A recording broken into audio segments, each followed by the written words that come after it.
What up, Ho Biscuits? It's your girl Skitten, back at it again. First and foremost, I hope you guys are doing well. I hope you guys are staying safe and sanitized. Just the requisite reminder, my hair is green because I have a spectacular lack of forethought. So I might be a little bit see-through in this video. You're welcome. It adds to the ambiance.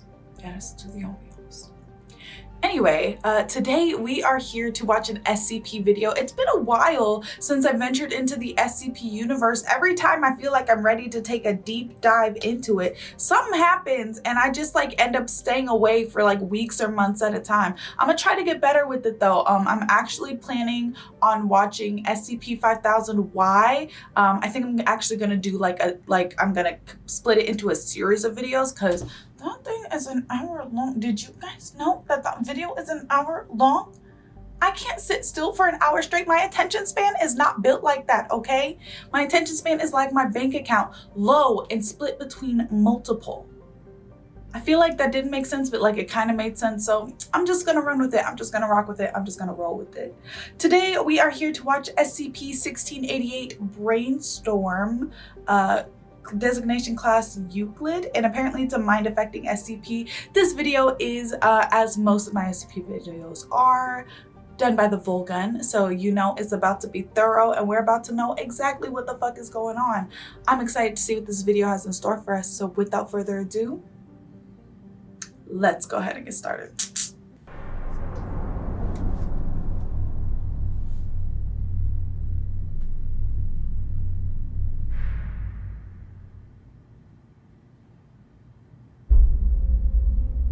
Good afternoon, everyone.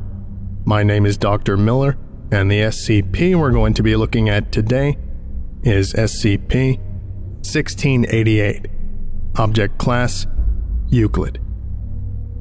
Special Containment Procedures. Okay, I'm ready. SCP-1688's native habitat, designated Site-1688, has been declared a National Wildlife Reserve and is permanently closed to civilian traffic. Foundation personnel, in conjunction with the United States Forest Service, are to patrol the perimeter of Site-1688 to discourage unauthorized access.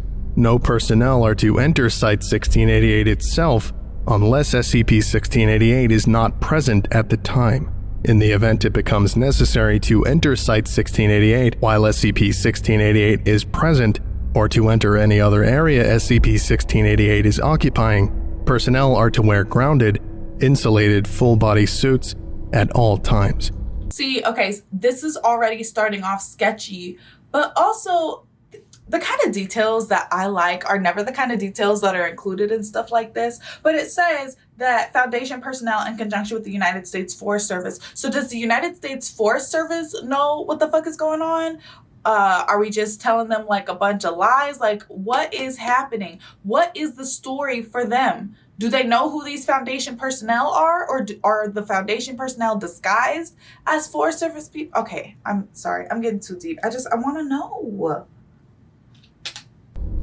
The Foundation is to monitor meteorological conditions in the area of SCP-1688 at all times for any indication of events favorable to movement. Okay. In the event that SCP-1688 leaves Site-1688, it is to be tracked in real time, and any populated areas within its path are to be issued mandatory evacuation orders under the pretense of tornadoes or severe flooding. Got it. Meteorological data distributed in the media is to be censored to remove any information regarding SCP-1688's existence. Obviously. Also, I'm assuming from what's going on in this little picture back here that, you know, meteorological conditions favorable to movement is lightning, right? It's not subtle, but it's cool. Any persons surviving an encounter with SCP-1688 are to be debriefed and administered Class A or B amnestics as appropriate. What's the difference? All examples of SCP-1688-1 encountered shall be seized for study and archival.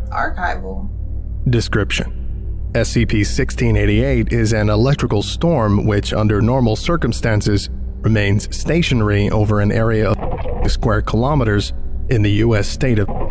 The geological features of the region, along with local wind and atmospheric patterns, contribute to a state that encourages the permanent formation of storm clouds and subsequent electrical discharge.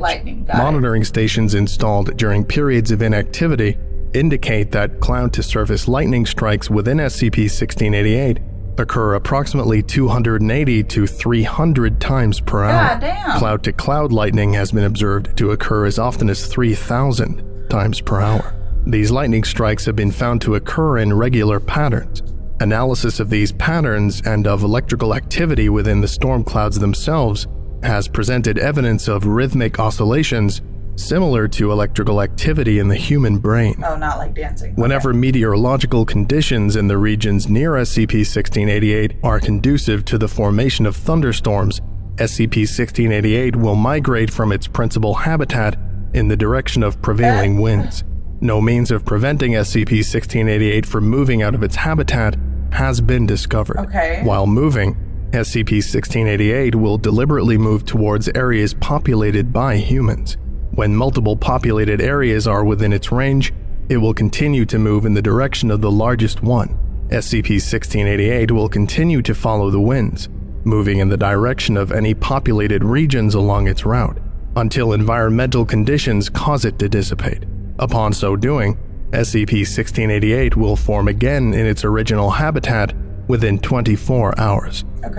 Whether it is moving or in its native habitat, cloud-to-surface lightning emanating from SCP-1688 will deliberately target any human beings within its range, regardless of the presence of any targets more suitable for lightning strikes. Okay, so I'm not gonna lie, my first thought when they were like, oh, is, you know, like the human brain, I was like, well, maybe it goes towards population centers because it's lonely. Did you ever think of that, SCP Foundation? No, murderous. It is murderous. Got it. Just like everything else in the freaking SCP Foundation, with the exception of the tickle monster and the yet another murder monster.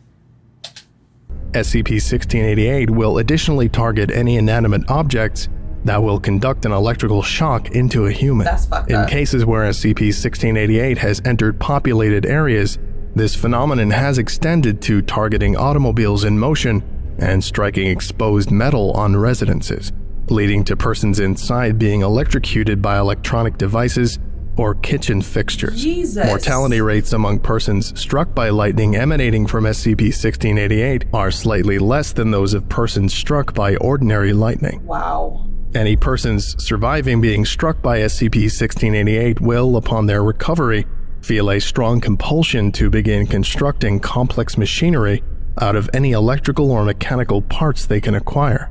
Samples of this machinery, designated SCP-1688-1, acquired to date have included a large assortment of devices of largely unknown purpose, composed of pieces salvaged from home computers and electronics, fixtures, automobiles, simple mechanical devices, and several pieces fashioned by the makers by melting down and sculpting metals and plastics.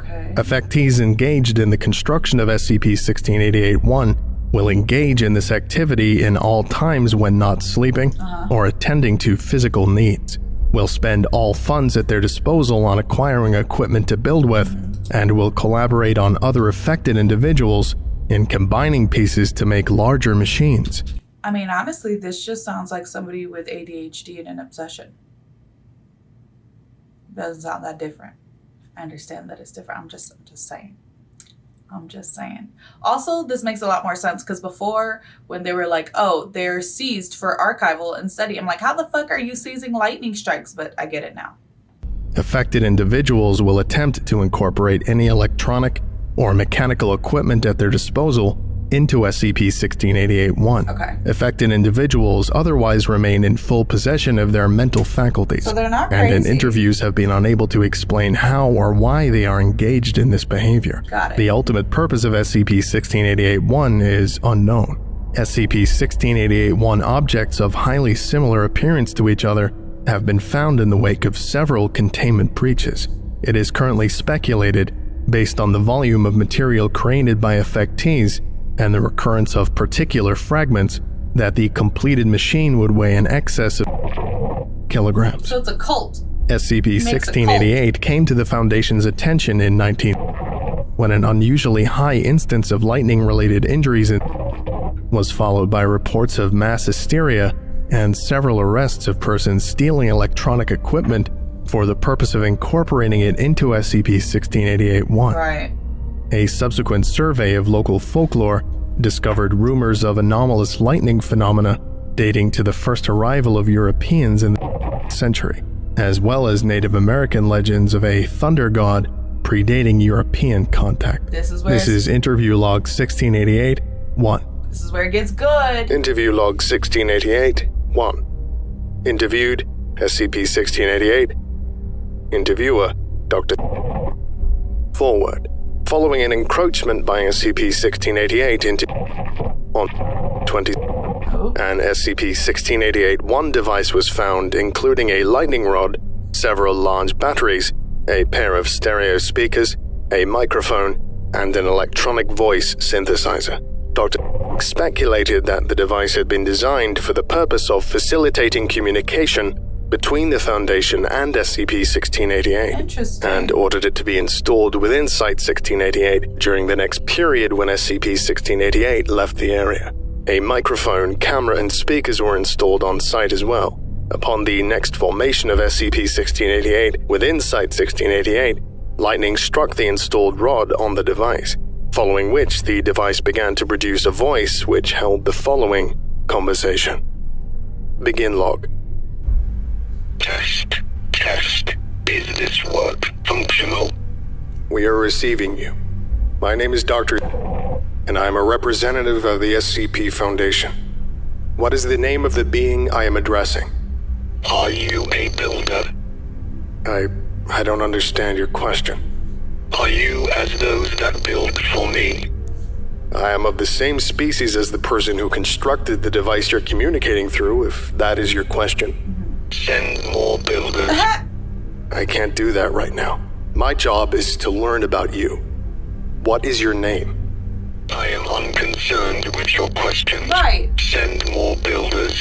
What makes you think you can tell me a literal, I was gonna say embodiment of lightning, but like I'm literal lightning. What makes you think you can tell me what to do, sir? You don't ask the questions here. You don't run this show just because you're part of the SCP Foundation. I don't even know what the fuck the SCP Foundation is. Why? I need to teach more builders. They must build. The work is incomplete. Are you aware that many of the people you come into contact with have died as a result? None willing to build shall die. Interesting. I see. What is this work you refer to? You will build for us the LC-1. Now, sir, how's that supposed to help? My escape. This don't help Can you me. repeat that last part? The means of my escape. Are you in prison? I am lost. Send more builders. Interesting. Okay. I think this concludes today's lecture. Thank you for listening, if indeed you still are, and you are all dismissed. Goodbye. That literally left me with more questions than it answered. Is that it? Is that all that there is to this entry? Because that is very unsatisfactory. I am not a fan. 6.5 out of 10. I need more story. I need to know what the hell is going on. Because that didn't, oh my God. It's like a little teaser. It was like SCP-4. I shouldn't say that.